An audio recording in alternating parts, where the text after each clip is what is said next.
What was supposed to be a 2-week overlanding trip turned into 2 unforgettable months on the road. And this is why.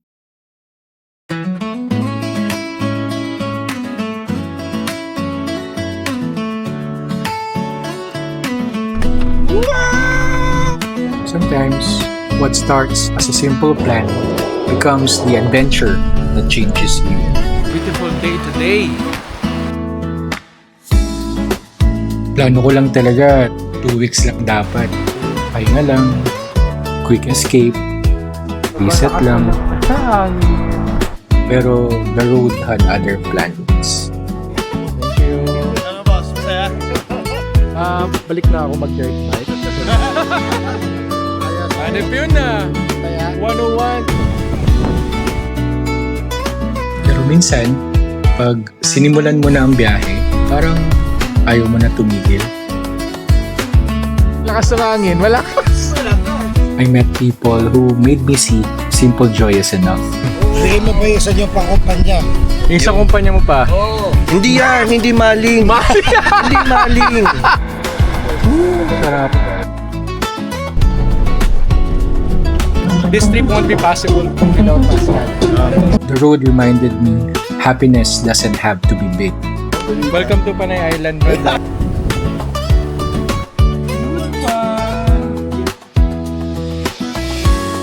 Ayan na.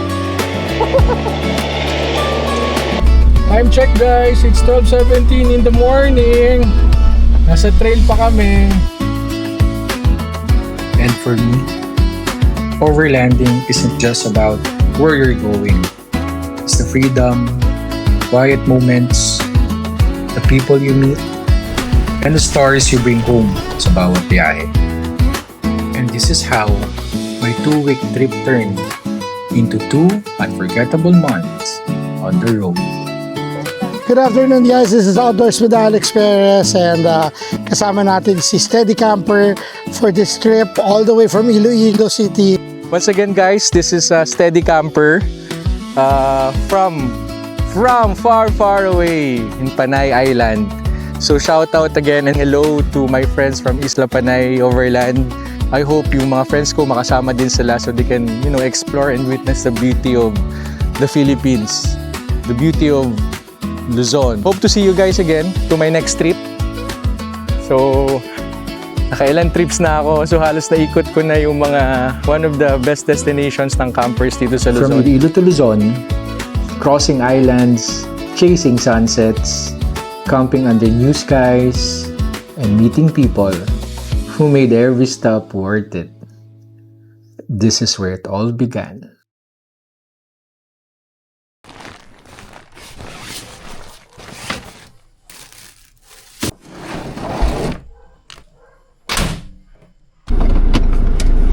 Alright.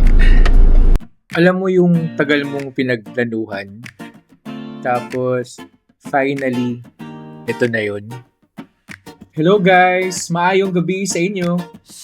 This is Steady Camper and welcome to episode 1 of my Luzon overlanding trip.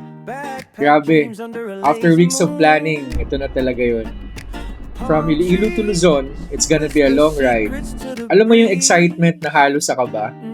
So, samahan niyo ako sa biyahe na to. Let's chase the road, the freedom, and the stories waiting out there. Tara, let's go to Luzon. Sa CR sana tayo kanina, kaya lang sarado yung gasolinahan kung saan tayo madalas mag-CR. Mag-pre-break.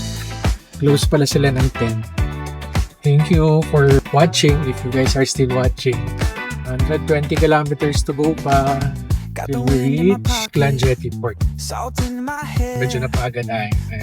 Mga 101 more or less nasa Kapikla na tayo.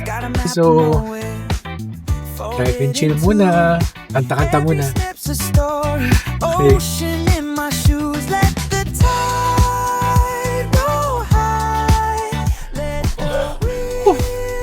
Pagod. Dito na tayo sa Kalibo. Daan muna tayo sa restaurant ng isa sa mga close friends natin. Si Sir Eman of Bike Stop. Say hi, brother. Hey, Steady Camper. Restaurant niyo. Best burger in town. Bike stop. So time check, it's 11:31 in the evening. 1 hour and a half to go. We reach Katiklan. So tambay muna tayo sa kanila. So biyahe na tayo ulit. Mga 1 hour and a half pa going to Katiklan. Alam nyo guys, naisip ko lang habang nagdadrive ako, the roads get quieter, the lights fewer, then you start thinking, bakit ko nga ba ito ginagawa? I'm alone in the car, driving for hours, habang karamihan ng tao tulog na. O nanonood ng Netflix sa bahay nila. Pero ako, nandito, still driving, chasing something I can't quite explain. Bakit ko nga ba ginagawa ito? Siguro yung katahimikan, or freedom, or maybe gusto ko lang ulit maramdaman yung buhay sa labas ng routine natin araw-araw. Dito na tayo sa Katiklan. Kuha muna tayo ng permit. Galing sa Coast Guard. So, 7-Eleven yan. Nandito yung Coast Guard. So, kuha muna tayo ng Coast Guard permit. Sir, good morning.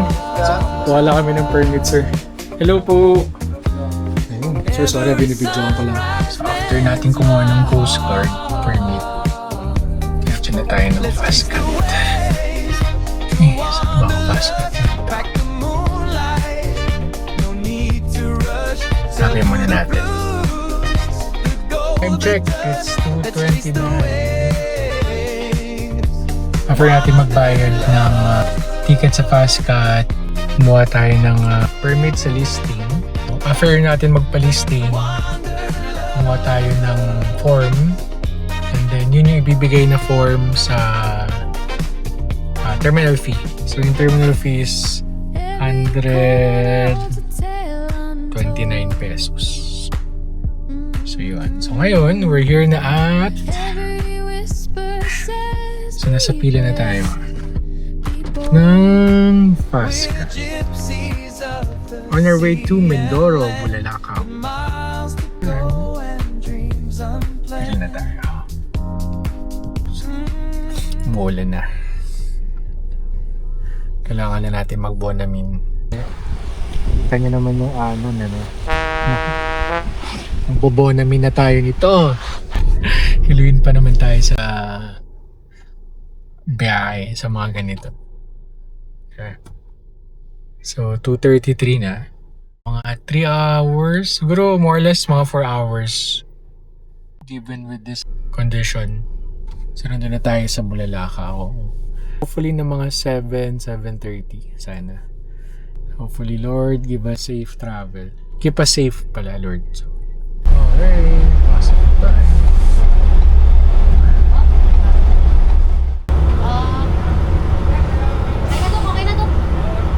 Okay na? Thank you! Thank you po. Salamat, Idol! Salamat din po. Okay. Okay, paskat na tayo. Okay, time check. It's 3 o'clock. So, ito na tayo sa fast cut from Katiklan. Ayan, tatawid na tayo ng Bulalakaw. Alright. Ayan, let's go, let's go. Almost 5 hours din yung biyahe from Iloilo to Katiklan. And then, dumating tayo mga 1:30. Before 1:30. Tapos, yun, loading. So, time check, it's 3:15. So, I think about to leave na yung about to leave na yung fast cut. So, mga 3 hours and after 4 hours, mga na tayo sa Bulalakaw. Okay, so tulog muna tayo kasi pagdating natin ng Bulalakaw, another 2 hours. From Bulalakaw to Calapan, mga 4 hours.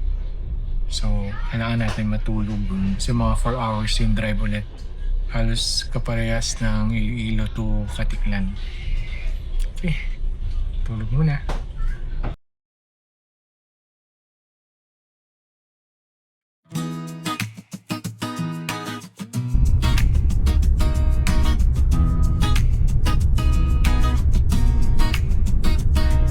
Sand whisper secrets to the tide.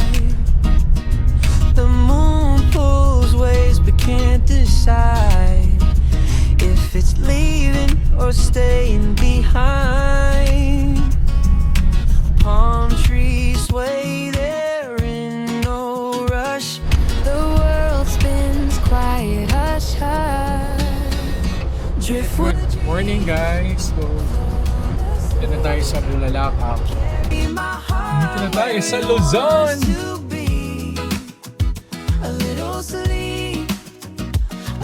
At Bulalakaw po. Recharge my soul.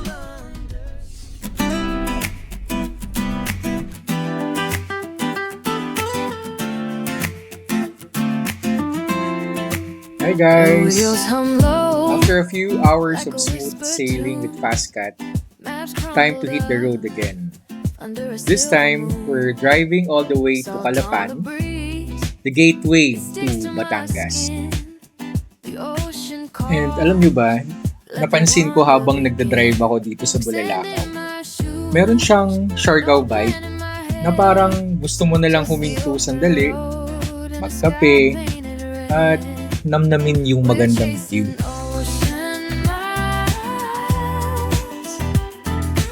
Tapos guys, yung kalsada dito sa Mindoro, sobrang chill. May mga twists and turns. Tapos, biglang may scenic view na parang gusto mo na lang huminto, deploy yung awning at namnamin yung lugar. Ganda.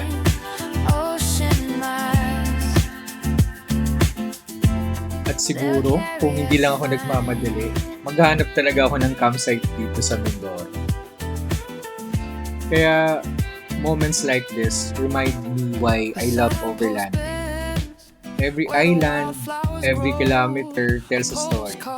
Kayo guys, when was the last time you hit the road and found a story worth telling? Finally, nandito na tayo sa Calapan. Calapan Port. So, patawid na tayo ng Batangas. So, naghihintay lang din tayo ng final instructions para sakay na tayo na sa Fastcat. Yun, kakalaban na ng Fastcat. Okay. So, thank you again, Fastcat.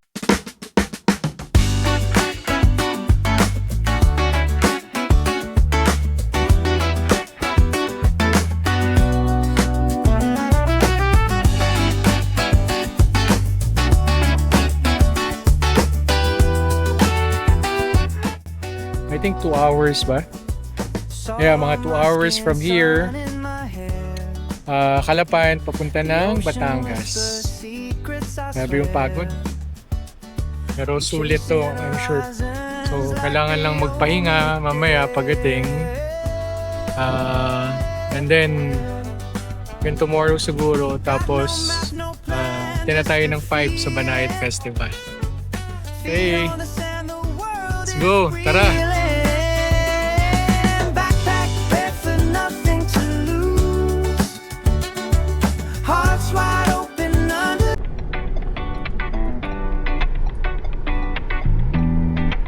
Kalain mo yun, taga Visayas, taga Iloilo, alin sa Iloilo, kato diri sa Luzon, and then pa Batangas. From Batangas, pahinga muna tayo. Kasi magkakap tayo sa Saturday. Muna tayo ng Banayad Festival. So, gutom tayo. Kaya buti na lang may saging tayo sa ref. Diba? May kasabihan daw na basta may saging, ako ba? O kahit walang labing-labing, basta may saging. Tama ba ako? Basta yun. So, kailangan natin maging healthy kasi mukhang mahaba pa yung mga camping days natin. Iwas muna tayo sa junk foods. Ayun!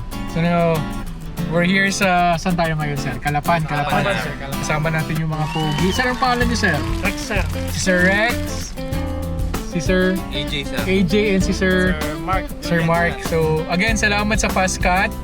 So very fast, very safe, very convenient. So inter-island overlanding is accessible and convenient because of Fastcat. Yun.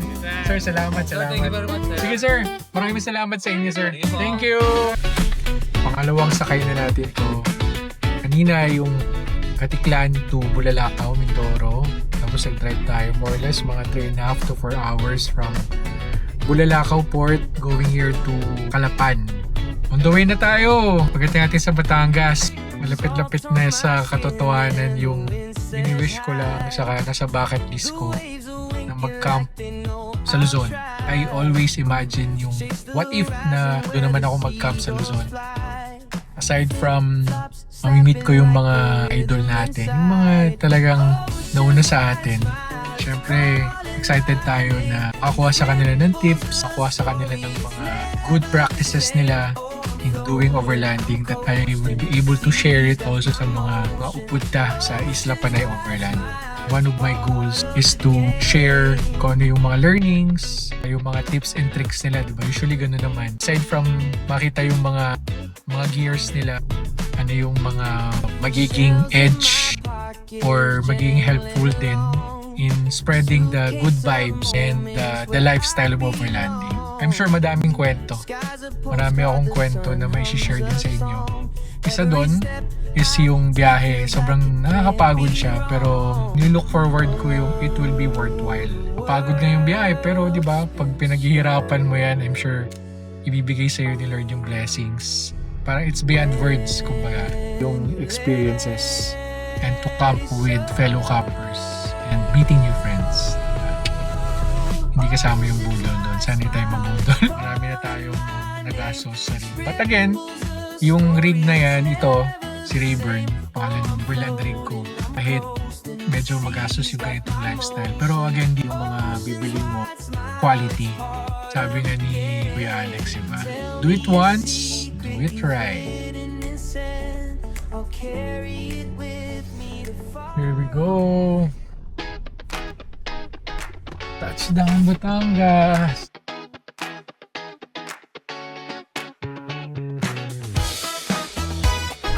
Ayun. Sige na nga. Nasa Batangas na tayo. Kaka-excite. Kaka-excite to. Diyan na tayo sa Batangas. First order of business. Kailangan natin kumain. Hindi pa ako kumakain since 6:30 kahapon. Before tayo umalis sa Iloilo. Putahin muna natin si pareng Kevin Alvarez, mas kilala sa pangalang Coco Jimmy, si Chef Kevin. So, putahin natin yung restaurant niya sa Romanos.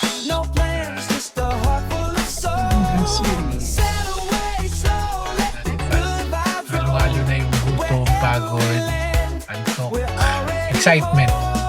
Pero mas nangingibabaw yung excitement.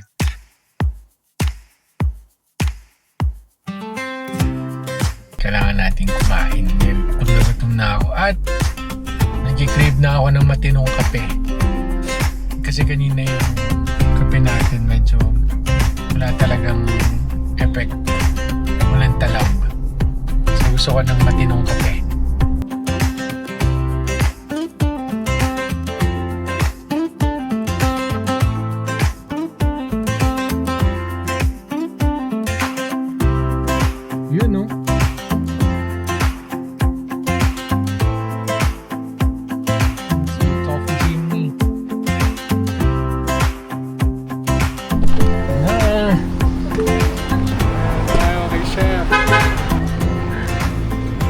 What's up? What's up? Well, pare, kailangan... Hello! So, dito lang tayo. Parang ginawa lang natin to, pre. Iloilo. Iloilo sa Kasedal. Ganda na ni Chef, oh. Ayun, si Ma'am Tricia, oh. Parang masaya itong trip mo Pare, parang na-miss ko kayo, ah. Parang hindi na ata ako uuwi. Ako na ata yung hindi uuwi. Tingnan mo, tingnan. Ay, grabe, sarap. Oh, pare, ano na naman bago dito? Wala, yan pa rin yun. Pare, parang mas makapal siya. Mas makapal siya yun. Mas mahamot na Slim Shell X. Stig. Teka, mukhang may bago dito ah. Nakita ko to kanina sa labas ah. Yan naman. Pag-park ko kanina, nakita ko na yan. Sabi ko, bago ba? Or mali lang yung tingin ko? Uy, wala na. Tama ba? Hindi, yan na yan dati ba? Ang bago mo lang dito ito. Ganda ng setup ni Tom Pero this is Jimmy. actually this is box view. Parang ganda. Mga 7 inches. Nawala. Hindi lang kami nakita ng ilang buwan na to, may bago na. Yan lang yan. Diba? Parang... Mark, sorry, nabigyan na ako ni Boss Hal. Ayaw niya ibigay sa akin. Kailangan makita ka daw niya. Mark. Boss Mark, masarap dito sa Romanos. Pero, kailangan makita kita para mabigay ko yung assorted butterscotch sa'yo. On our way to Manila. So, again, thank you Topo Jimmy, Brother Kevin, saka Trish sa masarap na pagkain. Pag nasa Batangas kayo, please do visit yung Romanos Cafe ni Chef Kevin. Best, maraming salamat. See you sa Kampa. The time check is 7:12 in the evening. So, nag-drive ulit tayo. Almost, hopefully, hindi magkaroon ng traffic build-up. So, ngayon, dito na tayo sa Luzon Startol. Ilang oras na tayo nagda-drive since kagabi. So, excited tayo. Okay. Nagpakabit lang muna tayo ng Easy Trip RFID kasi na tayong mga biyahe. If you're going around Batangas, Laguna, Cavite, I mean dito pa lang sa South ha. Yun yung nami-miss ko when I used to live here pa in Manila. Pero syempre, hindi ko pagpapalit yung Iloilo. Aside from laid back, relax lang, chill lang, wala masyadong traffic. Darating talaga yung point na mag-iba yung gusto mo sa buhay, yung lifestyle mo, saka yung environment. Kaya, I think, thankful din tayo na na-experience natin yung ganitong lifestyle when we used to live here in Manila. Diba? Alright, so drive muna tayo.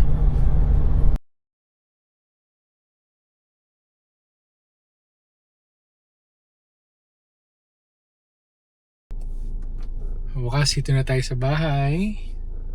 Pahinga muna tayo. Okay, see you tomorrow. Medyo pahinga na. Bye. Punta tayo sa isa sa mga sikat na overland shops dito sa Paet na masaya kasama. Overlander.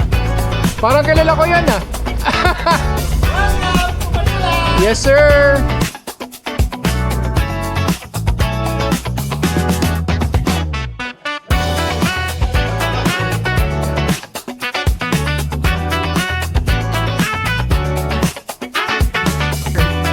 Galing Visayas.